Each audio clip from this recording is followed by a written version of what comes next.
Buenas tardes, es un placer y también una felicidad que hayan venido tantos con este día tan inhóspito, realmente. Creo que peor fue ayer, pero bueno, depende de la medida.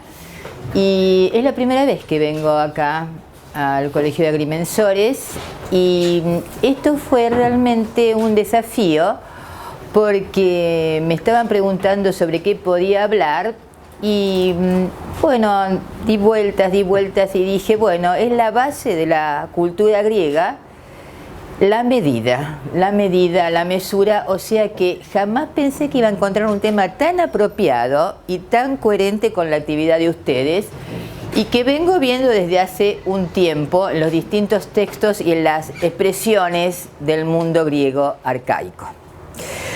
Cuando elegí esta tapa, que es nada más y nada menos que la Escuela de Atenas de Rafael, el magnífico fresco que generalmente uno no ve cuando va a Roma porque está antes precisamente de la Capilla Sixtina, entonces te hacen pasar así en modesto rebaño a ver la capilla y uno se pierde este magnífico fresco de Rafael que es totalmente renacentista y en el cual hay una visión de grandes personajes de la antigua Grecia, de grandes marcadores de la cultura occidental y también hay una mostración del Renacimiento. ¿Y por qué elegí este fresco? Porque precisamente yo creo que nuevamente los griegos siguen siendo una interpelación constante y uno vuelve a ellos. Y es fundamentalmente una cultura de la medida, del todo según medida, del Ariston Methron, que va a estar representada no solamente en la mitología, sino también en los primeros filósofos y en todos los rasgos de la cultura. Es decir, que creas o no, es lo que subyace, es la aspiración del mundo griego antiguo, las cosas hechas con medida. Cuando vemos este fresco, que no voy a analizar todos los personajes porque si no podríamos estar unos 3 años más o menos, voy a hacer nada más que una visión general, pero después pensé que siempre soy excesiva, no me caracterizo por la mesura, sino por lo contrario, por lo que los griegos llamaban hibris, que es desmesura. Quiero señalar que elegí esta diapositiva, esa magnífica herramienta que es Internet, porque precisamente, si ustedes lo observan, allá a la izquierda, arriba, está el dios Apolo, y a la derecha la encontramos a Minerva, o sea, la diosa Atenea. Apolo está ahí con la lira, como marcando en ese rincón todo lo demás. Y les debo decir que en esta cuestión del mundo griego, Apolo no es solamente el dios de la belleza y por lo tanto la armonía, sino que sus características son ese equilibrio, esa medida, esa distancia que debe el hombre procurar. Es decir, todo va a ir guiado por ese Apolo, que él es el hermano de Artemisa, o sea de Diana en la mitología latina, y que va a ser el Sagitario Apolo, el flechador Apolo, el que hiere de lejos, o sea, el que siempre se mantiene a la distancia. Algo muy caro a todos los agrimensores, ¿no? En esta cuestión también tenemos que pensar que para hablar de esto tenemos, bueno, acá está la identificación de todos los personajes, yo voy a hablar, bueno, ya he hablado un poco de Apolo, está Aristóteles con el que voy a terminar, voy a hablar apenitas de Pitágoras, porque Pitágoras precisamente no dejó un libro, Anaximandro, Heráclito, voy a nombrar por supuesto a Euclides, y después seguiremos con otros más que aparecieron por el camino y que le debo este texto fundamental, la base de este texto, al doctor Bucetich de Buenos Aires, que asistió una vez a un congreso de estudios clásicos y que dio una magnífica conferencia sobre esto. Como verán ustedes, hay muchos de los filósofos de la época arcaica que están representados por figuras realmente contemporáneas a Rafael. Y va a ser esta renovación lo que va a marcar nuevamente nuestra cultura y lo que volvemos ahora. Cuando hablamos de las nociones de tiempo y de espacio, estas aparecen como dadas en las distintas disciplinas de la ciencia moderna. Es decir, en general uno se pregunta todos los días qué es el espacio y qué es el tiempo, pero ya lo tenemos incorporado como algo común. Y en realidad las respuestas a qué es el espacio y a qué es el tiempo se han desarrollado a lo largo de 3.000 años que requieren tener en cuenta la noción de distancia, la noción de estructura geométrica, básicamente el teorema de Pitágoras, ¿se acuerdan? Bueno, yo me acuerdo porque yo no lo volví a dar más, desde el secundario, fíjense qué memoria que tengo. La noción de estructura geométrica, la noción de devenir, algo que ha preocupado desde los orígenes a los griegos, la cuestión del cambio, de la secuencia del cambio en un tiempo que para los griegos era un tiempo cíclico, la noción de simultaneidad, además que este análisis del espacio va a requerir no solamente la conexión entre espacio y tiempo, que sería la noción de velocidad, sino también el principio de relatividad. Cuando nosotros hablamos del desarrollo de la filosofía y de la ciencia, intervienen dos factores diferentes que siempre van a aparecer: la combinación de observación y pensamiento racional consciente, observación y pensamiento racional consciente, y también las presuposiciones inconscientes, lo que yo, en este caso, lo que vamos a llamar la subjetividad de cada investigador filosófico o científico. En estas cuestiones tenemos que remontarnos a los orígenes, o sea, a uno de los grandes textos marcatorios de la cultura griega, que estuvo hecho a través de un pastor de Beocia, es decir, el que viene detrás de Homero y que va a ser una marca totalmente significativa porque va a escribir dos libros. Una, la Teogonía, que es sobre el origen de los dioses, Teo, Dios, Gonos, origen, y otra, Trabajos y Días, o sea, el trabajo ya visto no desde la perspectiva que encontrábamos en Homero, en el texto básico de la cultura occidental, como la Ilíada, poema de guerra, o como la Odisea, poema del retorno de la guerra, sino que acá nos encontramos con un autor que habla sobre los dioses y sobre el origen del mundo, la cosmogonía, y que habla, por otro lado, del trabajo y de los días y de todas las actividades cotidianas. Cuando vemos Hesíodo, aproximadamente siglo VII a.C., este pastor de Beocia, que había emigrado su padre porque le había ido mal y que por lo tanto estaba ahí como un inmigrante, vamos a decir, se va a encontrar con una gran problemática, que es una pelea con su hermano Persés por unas cuestiones de herencia. Como verán, estas cuestiones son tan viejas como la mitología, ¿no? Entonces, si bien el libro del origen de los dioses, la Teogonía, hablaba de ese origen del mundo, de la cosmogonía y de los dioses, es precisamente en Trabajos y Días donde va a hablar en la primera parte del derecho, de la justicia, que es la norma, que es la medida que tiene que marcar al mundo griego, como va también a hablar en la segunda parte de la educación y de las distintas tareas, y fundamentalmente del trabajo. Debemos a Hesíodo ya esa italiana, europea cultura del trabajo, es decir, el trabajo como dignificador, como básico, y la educación como formación, como cultura para el hombre.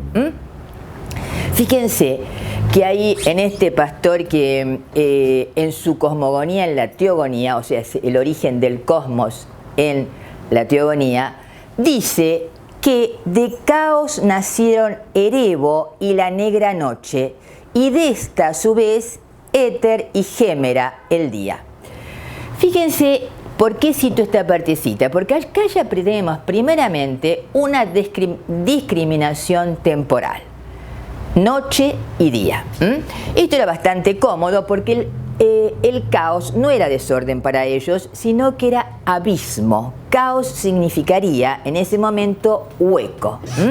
De ese caos primordial, fíjense que bastante moderna la teoría del caos, de ese hueco, van a ser primeramente Gea, o sea la tierra, Eros, el dios del amor, que en este momento no es el dios del amor todavía, sino que es el primer deseo sin el cual nada es posible. Astutísimo, Hesíodo. Es decir, si no hay deseo, si no hay ganas, no hay nada. Después, un poco más adelante, ya se transforma en el dios del amor, compañero de Afrodita. Pero es ese Erebo, que son las tinieblas, y la noche, Nix, que ahí Hesíodo lo va a poner como la gran madre de todo lo negativo: la muerte, el sueño, las enfermedades, la ternura mal empleada, la vejez, son hijos de Nix, o sea, de la noche, ¿no? Y el día, que es la instancia del trabajo. Bueno, el texto es especialmente la parte de la cosmogonía es bellísima, y aparece ahí uno de los que van a atribuir desde después, que es uno de los dadores del número, que es el mito de Prometeo, el dador del fuego. Es decir, toda esta cuestión, fíjense que esto es bastante interesante, porque a diferencia de nosotros, que discúlpenme, somos una sociedad bastante esquizofrénica. Es decir, quiero decir con esto, en este sentido, lo estoy diciendo en el sentido de la gran división. La sociedad griega consideraba que todo se complementaba, es decir, la concepción de cosmos significa totalidad ordenada y armónica, o sea que es una visión muy optimista del universo, ¿no? De ahí viene el término cosmética, y acá viene una relación que vamos a seguir viendo, que es la cuestión de la armonía ligada a la música, ligada al ritmo, es decir, cómo combinar las cosas según convengan mejor.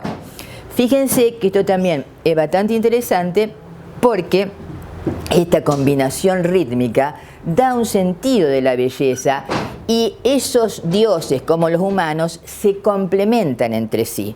No tienen la idea de la divinidad que va a aparecer ya mucho más marcada por ejemplo, en Virgilio en Roma, sino que todos los dioses son potencialidades complementarias, como que necesitan todos de los demás. En esta cuestión, precisamente vemos la estructura de trabajos y días, es la introducción al tema, cómo habla de la justicia a través de mitos y fábulas. Esto es una cosa que ya aparece, esa noción de justicia, de dike, que es el término que corresponde a la justicia en griego antiguo, y también las nomoi, las leyes que deben regular esa justicia. Aparte, siempre criticando, por ejemplo, a través del mito del halcón y el ruiseñor, el halcón que secuestra al ruiseñor y lo domina con su fuerza, como marca que socialmente eso no puede suceder. En esta cuestión también tenemos los consejos de conducta social y familiar, que son realmente unas didascalias sobre cómo debe vivir el ser humano, dirigido todo este texto, como les dije, a su hermano Persés, que de pronto le dice niño grande, es decir, se nota que Persés es un desastre, ya le habían dado su parte de la herencia y ha venido a reclamársela. Entonces, él no solamente lo contiene, sino que le da toda una serie de consejos culturales sobre cómo actuar en todos los órdenes. Después está el calendario del labrador, donde están todas las fechas, el calendario de la navegación, que es donde aparece esa cuestión de conserva la medida, elige rectamente, es lo mejor. Esta cuestión que aparece en el calendario de los navegantes no es casual. Piensen que los griegos fueron un pueblo fundamentalmente navegante, y que el mar, la gran plaza, que estoy seguro que todos tenemos relaciones, la gran plaza es el mar Mediterráneo, y en el caso de Grecia el mar Egeo, una prolongación del Mediterráneo. Entonces, en esta cuestión la navegación era importantísima, y vamos a encontrar en Homero y en todos los sucesores la cuestión de la navegación como metáfora. es decir, como imagen de lo que tiene que ser la vida, desde el que dirige el barco hasta el hombre como navegante. Piensen si no en la Odisea, que es el gran libro del viaje, el origen de todos los libros de viaje, y que está marcando una gran metáfora de la vida humana, es decir, la vida humana como un viaje de retorno, como un viaje de regreso, y que el hombre tiene que aprender a navegar, a enfrentarse con gigantes, con monstruos, con una serie de peligros para llegar a destino, para llegar a su Ítaca. En esta cuestión, es ahí cuando aparece la medida, es decir, la mesura. Es decir, lo que me olvidé de decirles es que Apolo tiene un opositor, que es un dios que es nativo, porque es griego, nacido en Tebas precisamente, pero que también había estado por todo Oriente, que es el dios Dionisos. Bueno, aprendamos de los griegos. Los griegos lo van a colocar en el siglo V en el ágora, en la plaza pública, al dios que menos tiene que ver con esta concepción ideológica del imaginario social griego, que es la cuestión de la mesura. Dionisos es el dios de la desmesura, es el dios del exceso, es el dios de la locura, de la manía, es el dios del vino. Y provoca todos los efectos del vino, desde la euforia hasta la disforia, y también es el que provoca en ciertos casos la locura. Fíjense que esto es bastante llamativo porque ellos colocaron en el ágora y después en el teatro, en el lugar donde se va a mirar, a Dionisos, al dios que menos iba con el pensamiento de ellos, pero que les permitía mostrar otras cosas. Lo vamos a ver más cuando veamos un poco las figuras de los griegos, de los trágicos, perdón. Entonces, ese conserva la medida, y después nos dice inmediatamente, elige rectamente. La relación con la geometría no es casual, elige rectamente, pero acá está la cuestión de elegir, el dilema de la elección, que está dicho muy suavemente, pero que va a aparecer mucho más profundizado en el teatro griego, en el lugar donde se va a mirar, cuando tengan que ir a ver ante ellos esas tragedias, y que va a provocar en los espectadores la capacidad, la prudencia también ante la elección, el dilema de la elección. Dice Hesíodo también, más adelante, fíjense que lo dice exactamente cuando está dando los consejos de administración familiar, de conducta social y religiosa. Una lengua que ahorra es el mejor tesoro, y serás muy querido si ella tiene medida. No digas mal de nadie y no tendrás que escuchar algo peor. Hubiese venido muy bien en estos últimos días, ¿no? Esta cuestión de la lengua que ahorra es el mejor tesoro, ¿no? Pero a veces somos apolíneos y a veces somos dionisíacos. Continuando con estos señores, nos encontramos con el que produce la ruptura, y esta gran ruptura realmente se va a producir en Asia Menor, en la zona de Jonia, en la ciudad de Mileto. De ahí que se conozca a estos filósofos, a estos primeros filósofos, como los milesios, y también como los filósofos ilozoístas. Ilozoístas viene de ile, materia en estado puro, porque van a buscar un fundamento ya no en los mitos, ya no en los dioses, sino en el pensamiento racional. François Châtelet dice, la razón tiene un lugar y una fecha de nacimiento, Grecia, siglo VI a.C. En realidad, Grecia era también esta región de Jonia, esta ciudad de Mileto, que es Asia Menor, lo que hoy es Turquía. Entonces, son estos filósofos los que en el siglo VI van a originar eso que se llama filosofía, también llamados presocráticos, porque llegan antes que Sócrates en el siglo V. Tenemos a Tales, que va a constituir también uno de los 7 sabios de Grecia. Esto varía, pero a Tales siempre lo ponen, ¿no? Vieron que uno es como estar en un cuadro de honor. Tales siempre figura como uno de los 7 sabios de Grecia.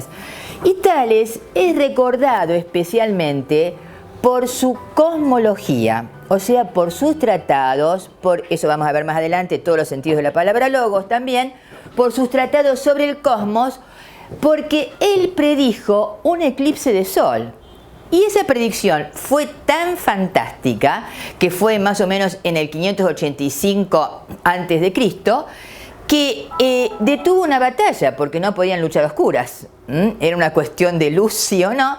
Y es posible que ese eclipse haya sido un eclipse total. Esto contribuyó totalmente a la reputación de Tales como astrónomo. Y dicen que un día, esto lo cuenta Platón, un día le estaba mirando el cielo y tropezó, y algunos dicen, este caso me gustó porque no nos echaron la culpa a las mujeres, dicen un sirviente, en otros dicen una sirvienta le dijo, claro, se tropieza porque está mirando el cielo en vez de mirar lo que tiene al lado, ¿no? Cualquier relación con la vida cotidiana no es mera coincidencia, se cayó y dice, ¿cómo pretende entender lo que pasa en el cielo si no puede ver lo que está a sus pies? Esta es la cuestión que va a ser totalmente conmovedora en estos filósofos milesios.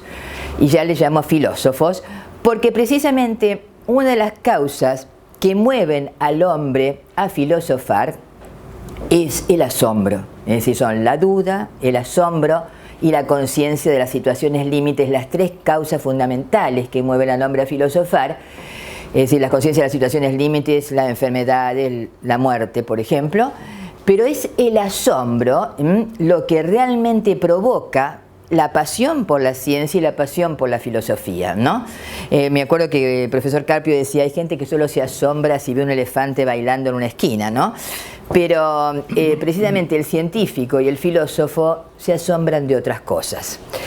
En esta cuestión vamos a ver que va a sobresalir especialmente porque en sus teoremas geométricos aparece por primera vez la cuestión de la demostración y se podría decir que son el punto de partida del progreso de la organización racional en las matemáticas. Tales de Mileto, hablando ya a nivel sismografía, era tan inteligente que lo eximieron de pagar impuestos. Y hasta una vez hizo una cosecha de aceituna y como sabía mucho de cosmología se dio cuenta cuándo iba a ser la mejor época, o sea que hasta ganó plata. Y después, gracias a que era uno que había observado lo que pasaba alrededor, en un momento pudo medir las pirámides, porque se dio cuenta que la sombra de su cayado, o sea de su bastón, a cierta hora del día, era igual a la medida de este, y entonces así midió la pirámide de Keops, ¿no? Esto parece muy simple, pero cuando nadie lo vio antes es bastante difícil, ¿no? Hasta Solón de Atenas lo visitó, otro de los grandes pensadores de la antigüedad, y esto es una digresión. Entonces Solón de Atenas en un momento dado le pregunta por qué no había tenido hijos. Entonces Tales no le contesta. Y al otro día aparece un señor que dice que viene de Atenas, piense que estamos en Asia Menor, que se ha muerto el hijo de una persona muy famosa, muy conocida, que justo está de viaje, que no se lo han comunicado. Entonces Solón empieza a desesperarse pensando que podía ser uno de sus hijos, le empieza a preguntar y el hombre da vueltas y no le contesta, bueno, ya está en total estado de desesperación y al final del día Tales le dice, ¿te das cuenta por qué no he tenido hijos? Eupalino en el siglo VI a.C. construyó un túnel para llevar agua hacia la ciudad de Samos. Este túnel, que tenía más de 1 kilómetro de largo y 2 metros de ancho y que había hecho los orificios tanto de un lado como del otro, todavía se conserva. Eso que ustedes están viendo es el túnel de Eupalino, 2600 años en la actualidad, en la foto de la izquierda, gracias a internet, ¿no? Acá vemos precisamente la cuestión del túnel de Eupalino, que sería toda esa línea azul, las fuentes, donde dice Spring, para llevar agua a la ciudad, el puerto, es decir, una obra arquitectónica sensacional gracias a la capacidad matemática de Eupalino, que no solamente hizo este túnel, sino que hasta hizo un templo para Hera y otras construcciones. O sea que también estamos en las bases de la arquitectura. En esta cuestión, juro que la O estaba arriba, nos encontramos con un sucesor de Tales de la misma época, que es nada más y nada menos que Anaximandro. Anaximandro, en este caso, el primer griego que se atrevió a escribir un libro sobre la naturaleza. Y otras obras atribuidas a él son las estrellas fijas y también la esfera. Dicen que había hecho, esto aparece, dice que en el registro de Suda. Suda es una enciclopedia que hacen los bizantinos en el siglo X, y se supone que estos libros que yo les acabo de nombrar eran los que estaban en la biblioteca de Alejandría. Es decir, eran como el catálogo. Y en esta cuestión, este buen señor va a tener, parece, un planteamiento del mundo como una esfera de círculos concéntricos, pero de eso no se han conservado más nada. Sabemos por distintas versiones de filósofos y científicos posteriores, pero no se ha confirmado nada, ¿no? Él dibujó el primer mapa del mundo conocido. Yo no sabía que vos eras ingeniero geógrafo. Bueno, acá tenemos a un competidor, Anaximandro. Anaximandro hizo el primer mapa del mundo conocido, en el cual no solamente estaba la pretensión geográfica, sino la pretensión del conocimiento social y cultural de las distintas comunidades. Y es también el que parece, porque otros se lo atribuyen a Tales, el que inventó el cuadrante con la perpendicular, lo que le permitió medir los solsticios, los equinoccios, las horas y las estaciones. Fíjense que esto también había preocupado a Hesíodo, pero lo veía mitológicamente. Es decir, Hesíodo en su teogonía coloca a las estaciones como hijas de Zeus y Temis. Fíjense esta cuestión, la construcción mitológica y el pensamiento racional, ya el análisis racional a través de las matemáticas, la astronomía, es decir, la geometría ya incipiente, ¿no?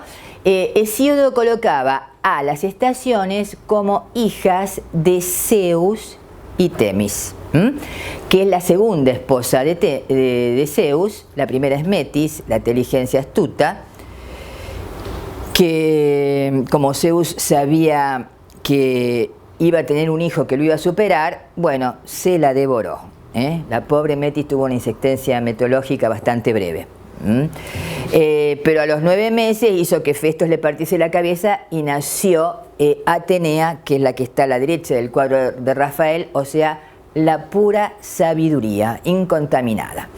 Bueno, de esta segunda esposa, no de Metis devorada, sino de esta segunda esposa Temis, que es el orden, la justicia, van a nacer las estaciones, que para los griegos eran 3, y las moiras, las diosas del destino, Cloto, Laquesis y Atropos, que hilan la parte que nos toca a cada uno de nosotros mitológicamente hablando. Fíjense las distintas versiones, la mitológica y la ya científica, entre comillas, que es la de los milesios del siglo VI a.C. ¿Vamos hasta acá? Sí. Sí. Anaximandro, tengo entendido, no fue el que, no sé si hablaste justamente del primer mapa, por así decirlo. Una cosa es el mapa como representación del mundo. Como una representación. Y otra tiene la primer, pretendió explicar el universo como una estructura geométrica, sí, lo que se veía en el cielo, o sea, realmente la primer cosmología. Exactamente.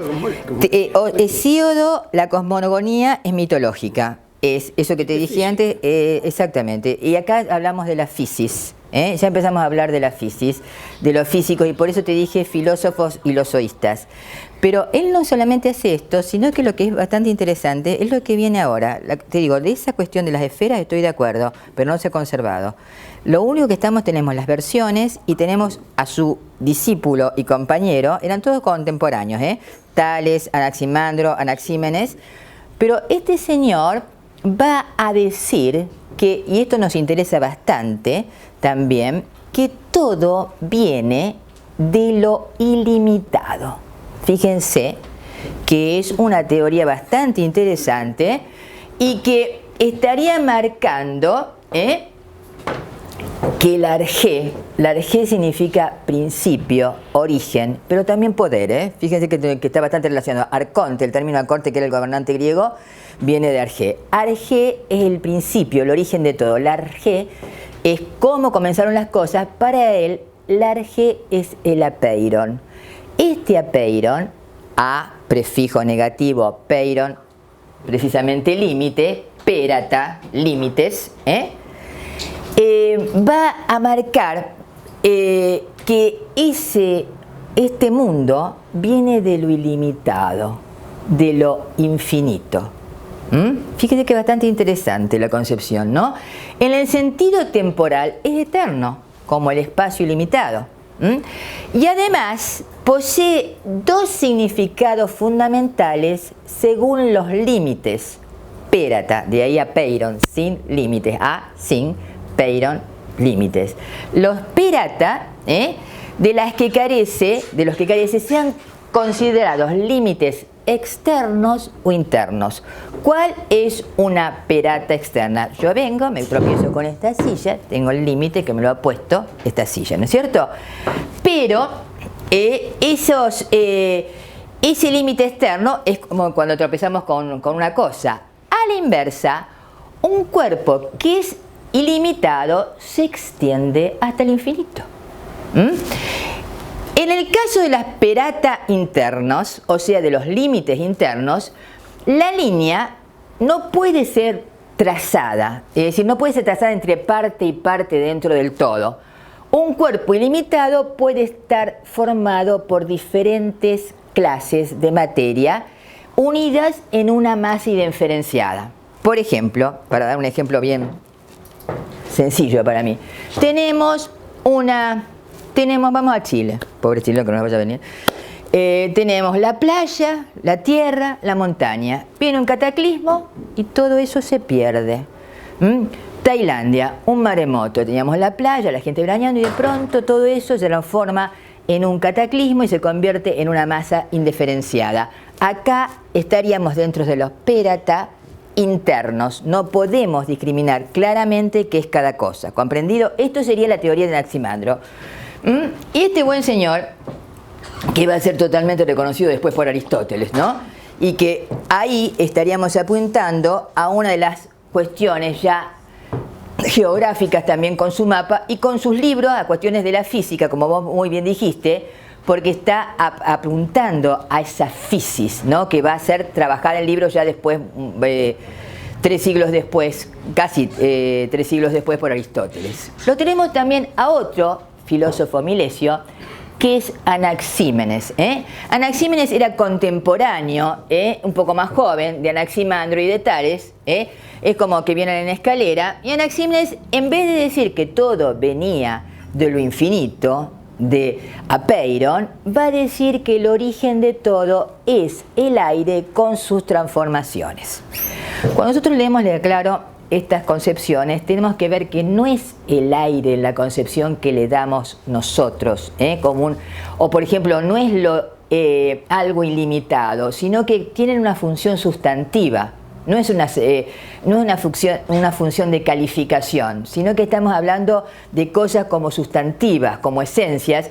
¿Y qué es el lenguaje? Nos cuesta bastante interpretarlo porque es un lenguaje no solamente arcaico, que estamos traduciendo del griego, sino por la concepción en que usaban esas palabras en esa época. Entonces, este señor va a decir que cuando el aire se contrae o condensa, se convierte primero en viento, en nube, en lluvia, y finalmente en piedra.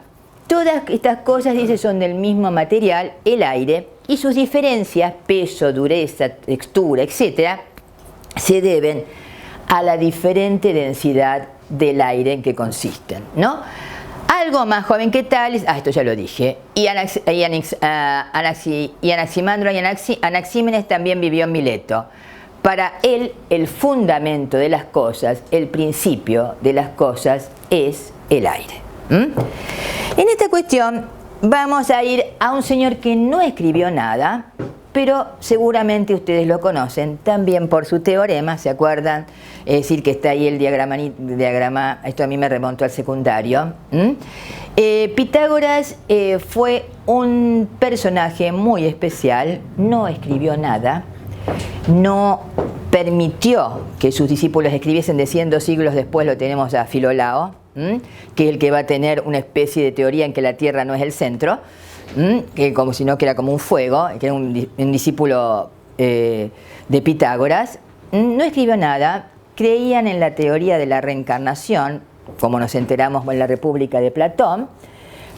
Para él el principio de todo era el número, o sea, el arjé para Pitágoras es el número. No permitía, reitero, que sus discípulos escribiesen, y constituían lo que nosotros llamaríamos hoy realmente una secta, un grupo apartado del resto del mundo que se dedicaba al estudio, a las matemáticas, con una inteligencia que ha trascendido el silencio del mismo Pitágoras y de sus discípulos. ¿Vamos hasta acá? En esta cuestión, acá lo tenemos en el cuadro, fíjense, Pitágoras es el que está escribiendo. Esto me interesa bastante mostrarlo porque es el trabajo de abstracción, lo que hablábamos al principio del pensamiento racional, de la observación, marcados con la subjetividad, con la personalidad de Pitágoras, ¿no? En esa cuestión, este contemporáneo, es decir, el siglo VI, nos vamos a encontrar con el que primero sintetiza esta frase, todo es mejor según medida, con la que encabezamos esta conferencia, que es Cleóbulo de Lindos. Lindos es una pequeña ciudad marítima de la isla de Rodas. Y este buen señor, Cleóbulo, fue su gobernante y fue un excelente gobernante. Esta noche me voy a dormir pensando, necesitamos un Cleóbulo.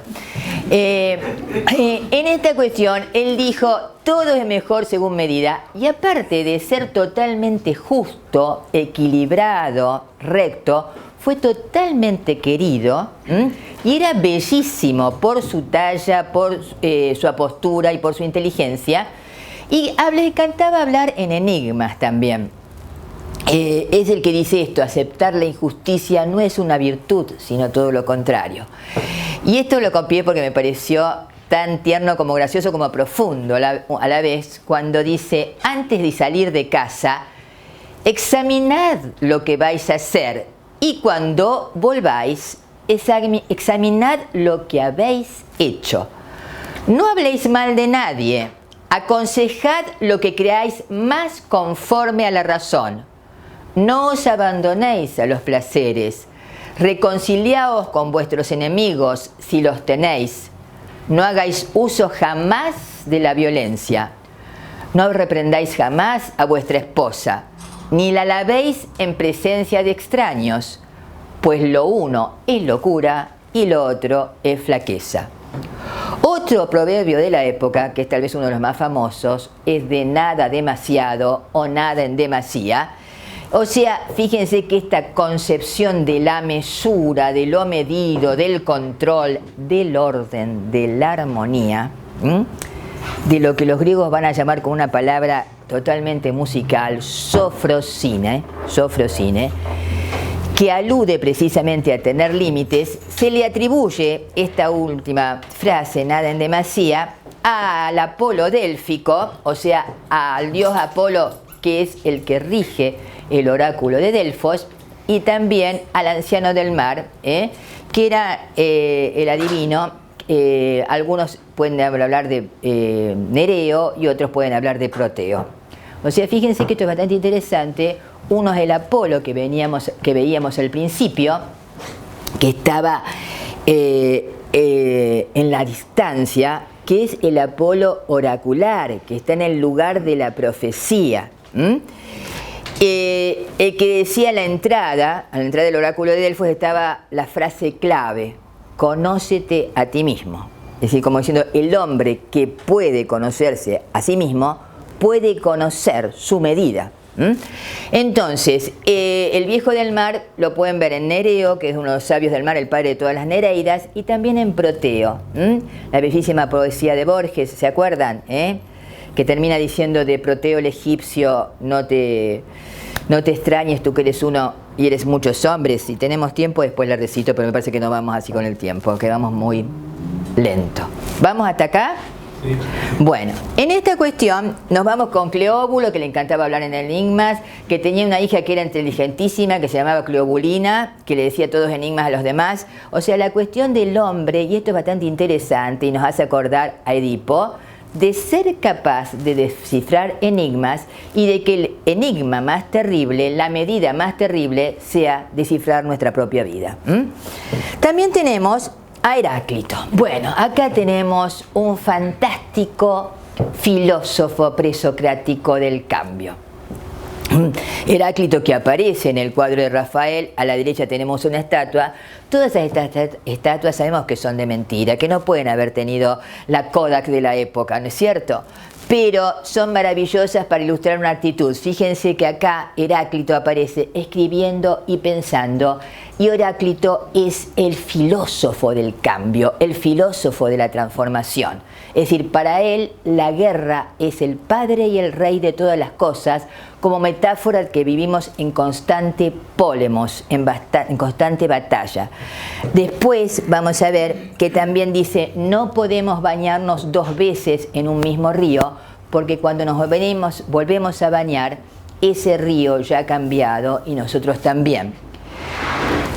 Cuando habla del orden del mundo, habla de este mundo. Acá está la cuestión que les decía antes de cosmos, el mundo concebido como totalidad armónica, equilibrada, el mismo para todos, común. No lo hizo, me salté el hizo, no lo hizo ninguno de los dioses ni de los hombres, sino que ha sido eternamente y es y será fuego siempre vivo, que se enciende y se apaga según medida. Fíjense, el mundo y la metáfora del fuego, el fuego que cuando aparece, que está más quieto, es en realidad cuando más se está moviendo, y el fuego como el calor, como la llama, como el símbolo de la existencia.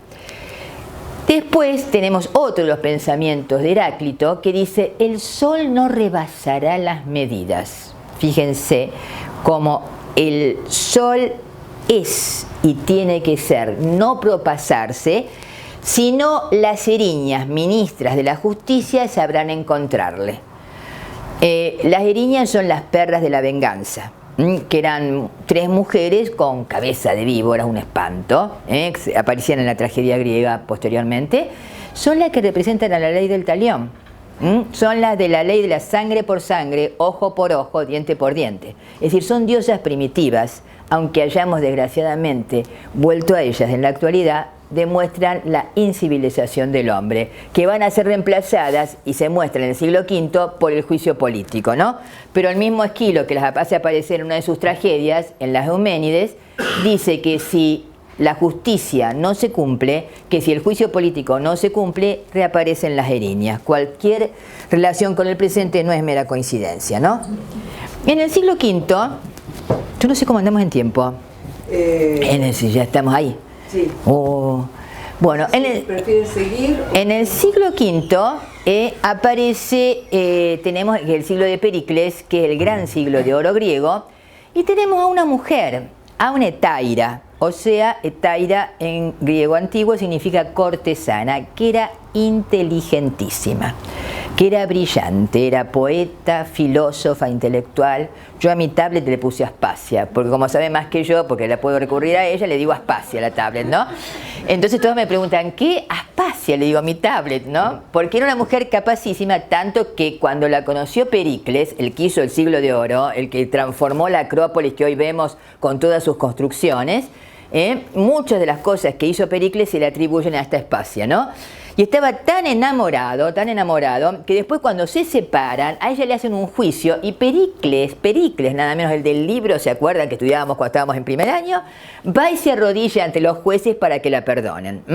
Gracias a ella, gracias a esta mujer, Pericles llevó a grandes sabios como Parménides, Zenón, Anaxágoras, Atenas. Y además vamos a ver que en ese siglo anterior, en el siglo VI antes de Cristo, vamos a ver que en Jonia, en Asia Menor, alrededor de Mileto, va a crecer el arte, la ciencia, el comercio. Y como a las islas no se llega caminando, se desarrolló el conocimiento de la astronomía y de la geometría.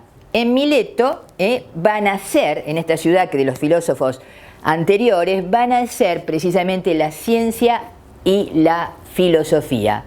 El siglo V podemos decir que el predominio pertenece a Atenas. Acá nos encontramos con Anaxágoras. Anaxágoras, es decir, ya fines del siglo VI, enseñaba que el Sol es un globo de fuego y mayor que el Peloponeso. La luna está habitada y tiene collados y valles. Estas nociones son, tal vez, el primer ejemplo conocido de distancia angular y son también la noción de geometría proyectiva. Es decir, fíjense que tienen ancestros de nada menos que 2500 años, ¿no? Para los que les discutan la profesión. Y en esta cuestión nos encontramos con el gran producto del siglo V, que fue realmente extraordinario, que es el origen del teatro para el mundo occidental, el origen de la tragedia griega. Si vamos a hacer un corte, lo hacemos ahora. Si no, sigo, yo no tengo ningún problema. Porque acá entro en otra instancia. ¿Ustedes qué prefieren? ¿Seguimos? Seguimos. Sigamos, ¿no? Bueno, entonces, acá nos encontramos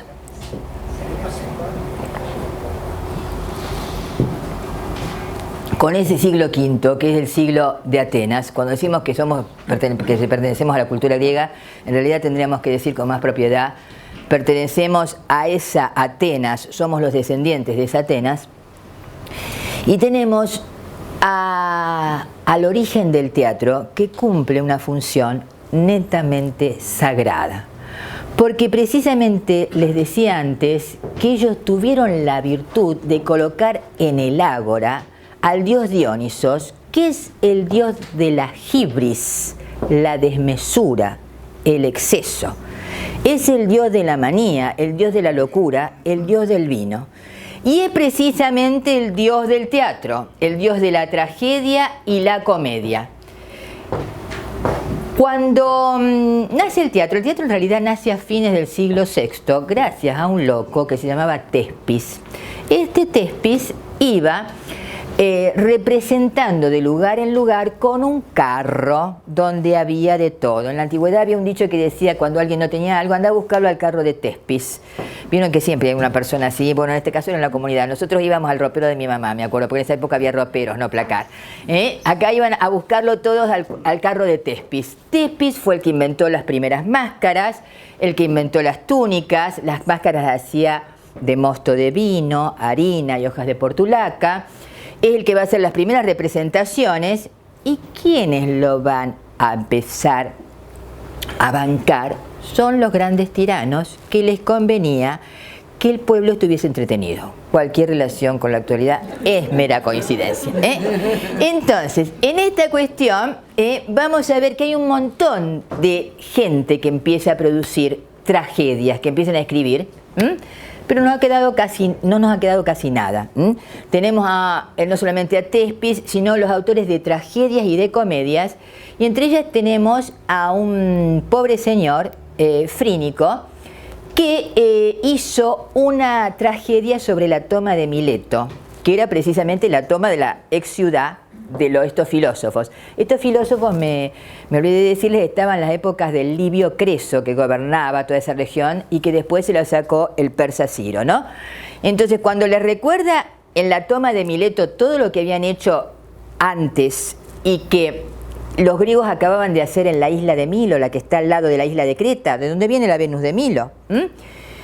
Lo quisieron linchar, porque ese mito de la verdad no ofende, es mentira, la verdad ofende. Entonces lo quieren linchar, pero ¿qué hacían? Que sería un buen recurso para ciertos espectáculos de la actualidad.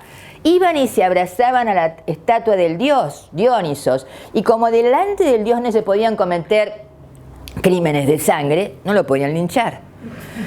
Vamos a tener que salir por cualquier cosa con una estatua de Dionisos, no, pero no nos van a entender. En esta cuestión va a surgir el teatro, que etimológicamente, theatron, significa el lugar donde se va a mirar y por extensión el lugar donde se va a escuchar. Ese teatro griego que primero fue en la plaza, o sea, como en un pueblo donde se reunían todos y discutían en los bancos, y que después va a pasar a las colinas. Y ahí se va a hacer un establecimiento de fiestas, en las fiestas de la primavera, donde se van a representar 3 tragedias, un drama de sátiros y una comedia. Va a ser un concurso, van a ganar los mejores, van a ser los días de las fiestas en honor del dios Dionisos, que es el dios de la cosecha. Y acá voy a lo que me interesa. Esas tragedias tenían 5 elementos fundamentales, que eran la hibris, la desmesura, el exceso. Fíjense que esto es fantástico. Si no hay desmesura, si no hay exceso, no hay tragedia. La peripecia, que es cambio de suerte, en la tragedia a una suerte mala. La anagnórisis, que significa reconocimiento, darse cuenta, caer en la cuenta de lo que nos está pasando, si no, no hay héroe trágico. ¿Vieron todos esos que viven ahora, que parecen que viven al lado? Que uno le diría, ¿dónde estás, querida, querido? ¿En qué mundo andás? Bueno, el personaje trágico tiene que ser consciente de lo que le está pasando. Y aparte de eso, la jamartía, el error, el héroe se equivoca. Y otra cuestión que es clásica de las tragedias, las pasiones, el pathos, de ahí viene simpático, empático. El pathos significa pasiones, conflicto irracional, choque de los sentimientos, ¿no? Entonces, lo que se oponía a esto era la sofrosine, o sea, conocer los límites. Y también lo que se buscaba era la armonía. Y según Aristóteles, un siglo después, en el siglo IV, nos va a decir que el ir a ver al teatro esas tragedias provocaba la catarsis, la purificación, la limpieza, a través de la piedad, por lo que veían representado, y a través de, o sea, la piedad como compasión, y a través del miedo de que les pasase lo mismo. Acá vamos a tener a 3 grandes trágicos que son apasionantes, yo se los recomiendo. Por ejemplo, si ustedes quieren hablar de la desmesura del poder, lean Los persas de Esquilo, donde Jerjes vuelve después de que le han destrozado a un ejército terrible los griegos por su soberbia, la hibris de la soberbia. Sófocles, que va a ser el momento pregnante de la tragedia, es el más exitoso de su época. ¿Se acuerdan de la estatua del discóbolo, del hombre que está lanzando el disco? Que uno ve en la estatua los músculos, el cuerpo, todo listo para lanzar el disco, falta que lo lance nada más. Bueno, Sófocles es en su momento el momento pregnante, como el discóbolo. Sófocles lo consideran un eucolos, o sea, un panza llena, el que se le dio todo. Cuando era joven era tan bello, fíjense que la estatua es bastante buena, lo he dejado bastante bien. Cuando era joven era tan bello que lo eligieron para ser director del coro, y también lo eligieron para ser de Nausicaa, la princesa de los feacios, por donde pasa Odiseo, ¿no? Después le hicieron ocupar cargos públicos por el éxito de sus tragedias. Después, cuando era grande, su hijo, como lo iba a desheredar y le iba a dejar la herencia a favor de Sófocles el joven, le hizo juicio por insanía, y ella tenía como 90 años, y le hicieron el juicio, y él volvió del juicio, por supuesto que absuelto, de insano no tenía nada, con los jueces que lo acompañaron hasta la puerta de su casa, recitándoles el Edipo en Colono, que fue su última obra y que se estrenó post-mortem. Y encima, después, cuando se muere, los espartanos que ya estaban sitiando Atenas, dejan pasar su entierro, sin molestarlos para nada, porque para ellos era una figura sagrada. Es decir, fíjense que de Esquilo y de Sófocles se conservan nada más y nada menos que 7 tragedias.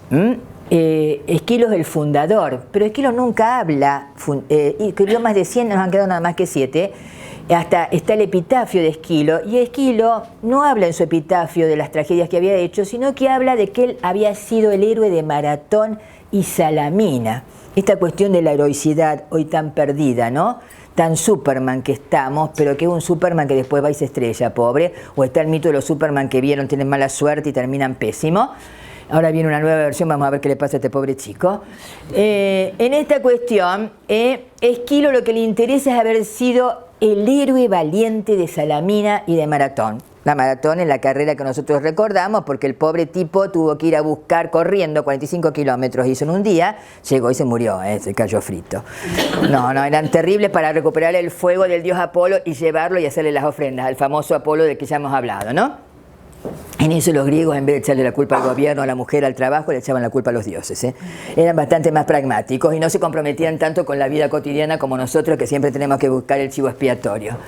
En esta cuestión, Sófocles va a ser el momento pregnante. Y Eurípides, a diferencia de Sófocles, pero fíjense las paradojas del tiempo, es aquel del cual más tragedias se conservan. Algunos dicen 16, 17, porque hay una que está en duda si es un drama de sátiros o es tragedia.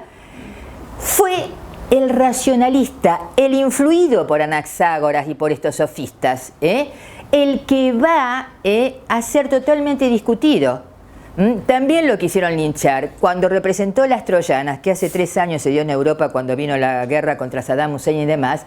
Las troyanas es un gran alegato antibélico, porque Eurípides ahí nos muestra que las víctimas de las guerras son siempre las mismas, los ancianos, las mujeres y los niños, fundamentalmente, ¿no? Entonces, ¿qué hacen? Lo quieren linchar. ¿Qué hizo Eurípides? ¿Qué les dije que había hecho? Se abrazó a la estatua de Dionisos, no lo pudieron linchar. Totalmente condenado, Aristófanes lo acusa de todo, de ser protegido por las mujeres, de que la madre era como una verdulera, no sabemos si la madre se dedicaba a los yuyos, a las plantas o qué. Lo acusan hasta de un ménage de Troyes en esa época, como le andaba con la mujer y con el sirviente y demás, es decir, no le faltaba nada, pobre muchacho.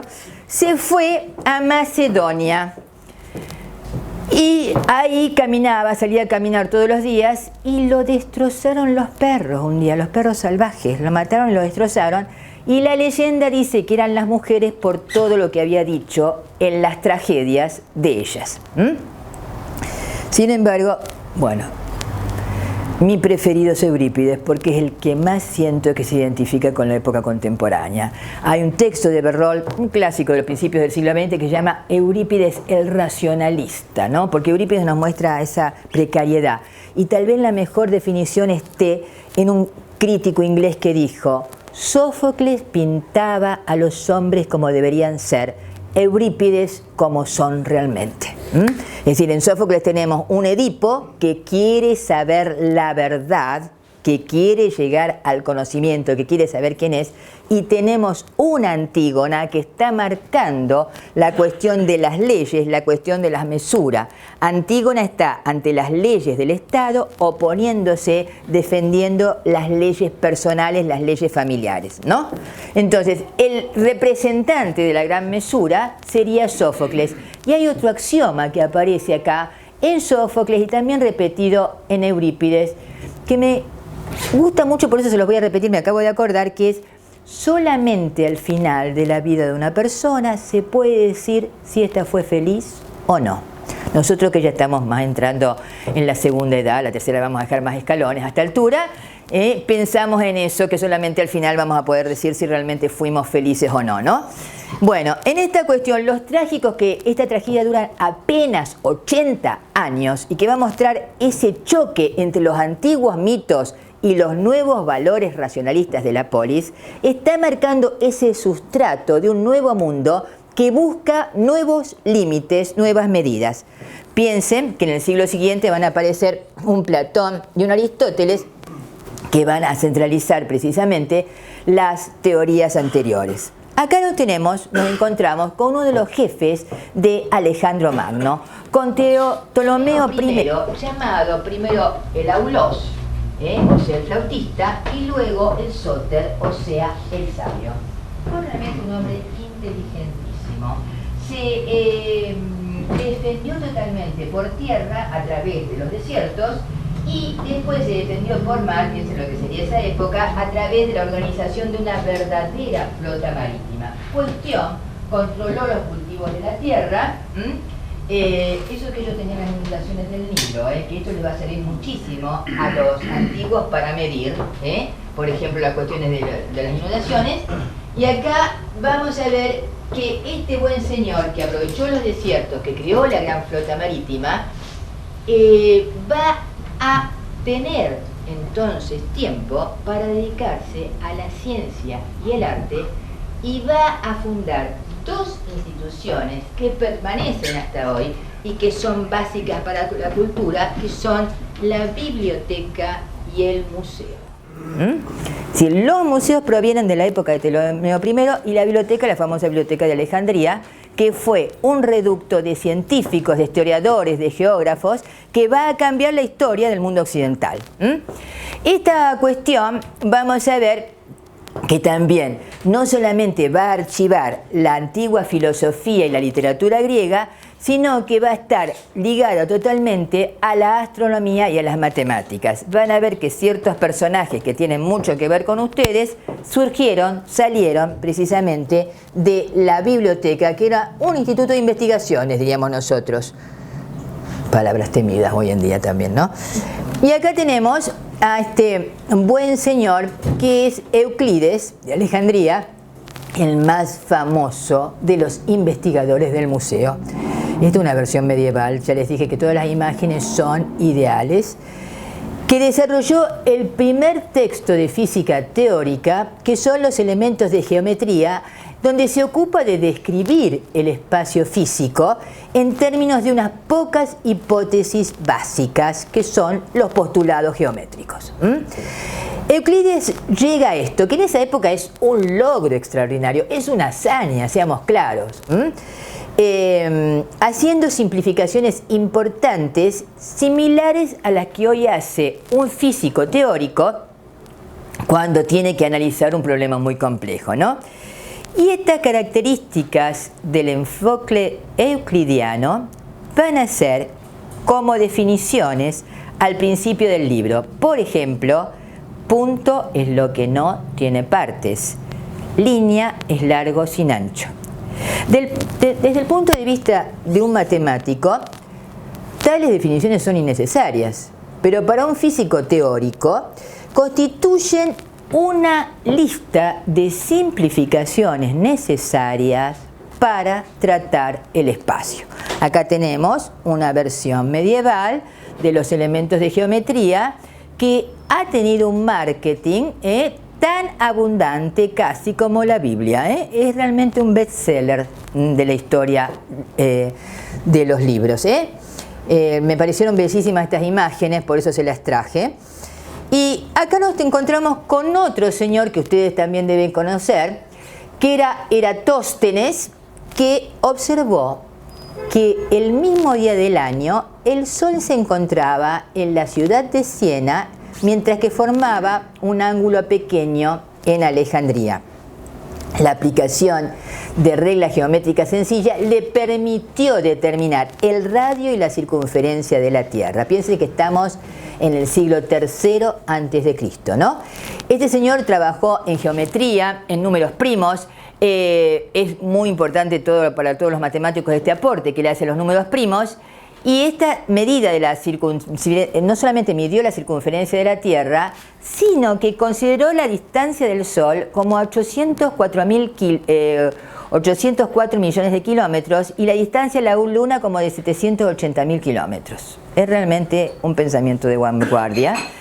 Midió la inclinación del eje de la Tierra con gran exactitud, a pesar de que algunos lo critican, pero la crítica es por tan pocos metros que yo digo, yo no soy capaz de medir la cocina de mi casa, pero bueno, obtuvo el valor y compiló un catálogo de 675 estrellas. Acá tenemos, bueno, Siena, en realidad, yo cuando leía Siena, estaba estudiando, le digo, ¿cómo Siena? Digo, ¿cómo va a llegar hasta Italia? ¿Vieron esta capacidad matemática mía? Y digo, no, Siena es Asuán.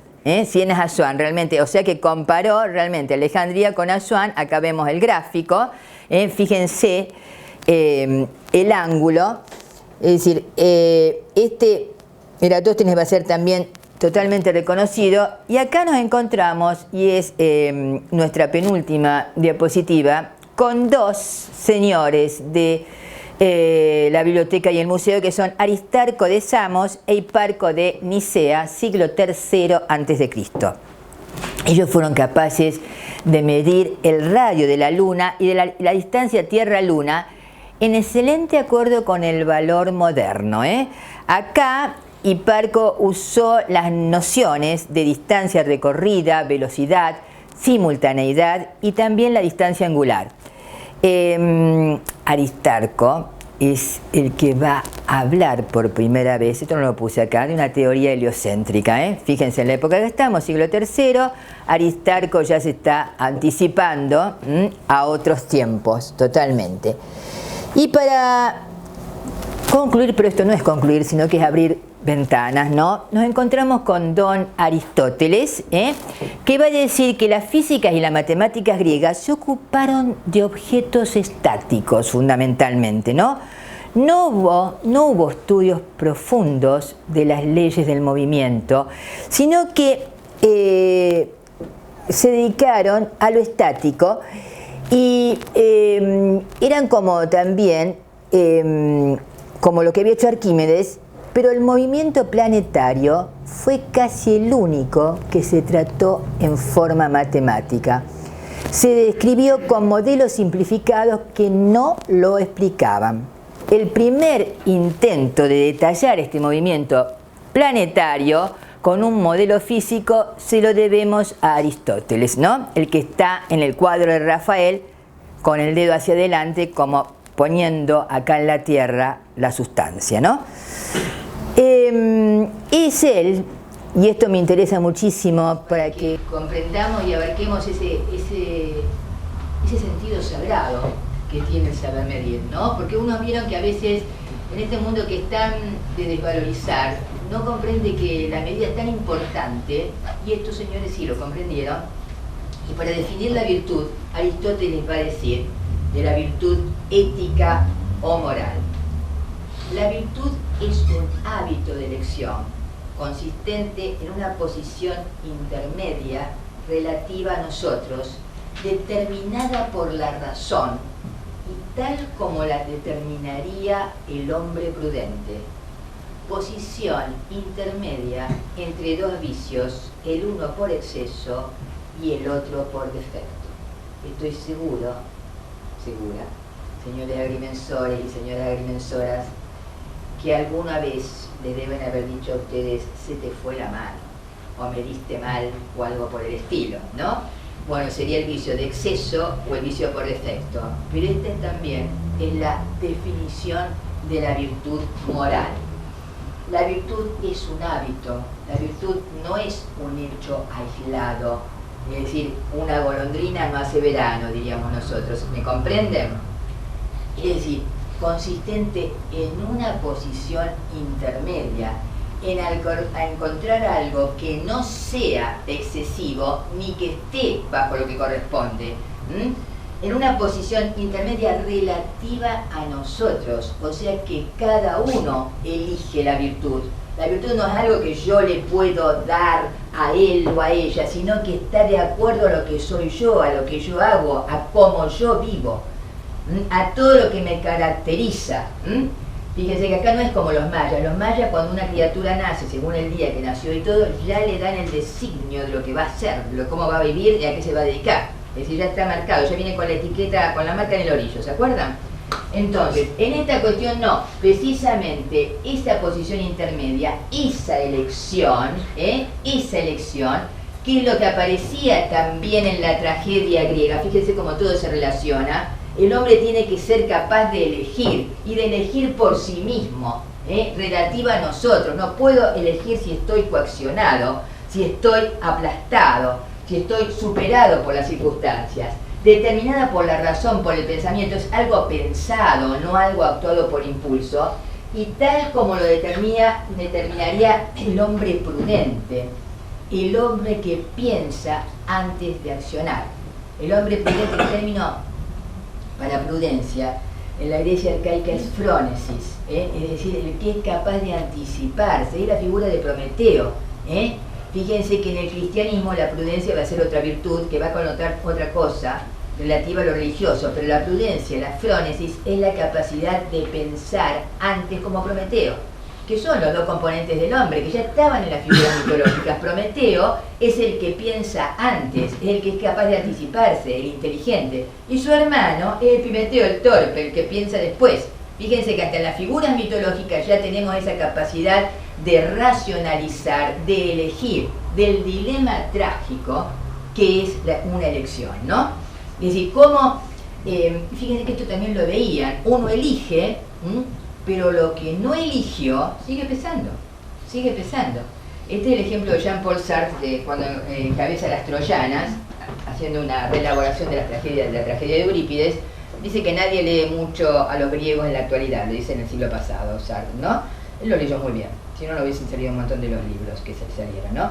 Y él pone en dilema trágico entre un francés que tiene que elegir quedarse y cuidar a su madre, que se está muriendo, o ir a la guerra como su patria le pide. Es un dilema trágico. ¿Se acuerdan en la película Momento de Decisión? No más como no se van a acordar, que ella había tenido que elegir quién iba a bailar y dejaba todo lo maternal y demás, y quién, que era Sheila McLean muy joven, y quién elegía su vida privada. Bueno, ahí estaríamos ante un dilema trágico. No es elegir qué me voy a poner hoy, sino que es esas decisiones que sabemos que tenemos todos y que son totalmente individuales y que ya aparecían en la Ilíada de Homero. Cuando Héctor tiene que decidir si va a enfrentar a Aquiles o no. Fíjense que esto es terrible, es el momento más existencialista de la Ilíada, y vuelvo al texto original, a la base.